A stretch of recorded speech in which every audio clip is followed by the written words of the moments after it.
মনোনয়ন জমা দিলেন দেবাংশু ভট্টাচার্য। হুট খোলা গাড়িতে চেপে মহকুমা শাসকের দফতরে যান। ব্যান্ডেল থেকে হুট খোলা গাড়িতে দেবাংশু ভট্টাচার্য তিনি মনোনয়ন জমা দিতে গেলেন। চুঁচুড়ার খাদিনা মোড় থেকে মিছিল করে তিনি যান। মনোনয়নের আগে জিটি রোডে চলে দেবাংশুর জনসংযোগ পর্ব, অর্থাৎ মনোনয়ন জমা দেওয়ার আগে তিনি জনসংযোগও করেন।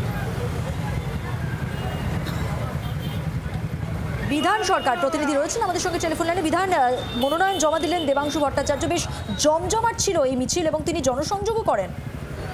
একদমই মধুমন্তী, দেখো দেবাংশু ভট্টাচার্য চুঁচুড়ার তৃণমূল প্রার্থী, তিনি আজকে মনোনয়ন জমা দিয়েছেন এবং মনোনয়ন জমা দেওয়ার আগে যেটা দেখা গেল যে ব্যান্ডেল এলাকা যেখানে তিনি থাকেন সেখান থেকে শোভাযাত্রা সহকারে তিনি খাদিনার মোড়ে আসেন এবং সেখান থেকে দলীয় কর্মী সমর্থক যারা ছিলেন তাদেরকে নিয়ে চুঁচুড়ার উদ্দেশ্যে রওনা দেন, অর্থাৎ মহকুমা শাসকের দপ্তরে যেখানে মনোনয়ন তিনি জমা দিয়েছেন। তার আগে একটি কালী মন্দিরে তিনি ঢোকেন, দয়াময়ী কালী মন্দিরে, সেখানে পুজো দেন।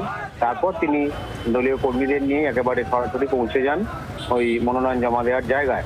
এবং যেহেতু নির্দিষ্ট করে দেওয়া ছিল যে কজন ঢুকতে পারবে মনোনয়ন দিতে, প্রস্তাবকরা ছাড়া এবং একজন প্রার্থী, সেইভাবেই তিনি দেখা যায় যে প্রাক্তন যিনি বিধায়ক অসিত মজুমদার তিনি এবং স্থানীয় তৃণমূল নেতৃত্ব তারা সঙ্গে ছিলেন, তাদেরকে নিয়ে ভিতরে যান এবং সেখানে মনোনয়ন জমা দেন।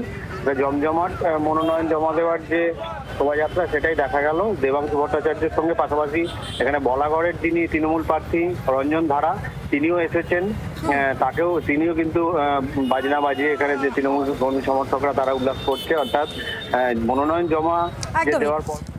ধন্যবাদ বিধান তোমাকে।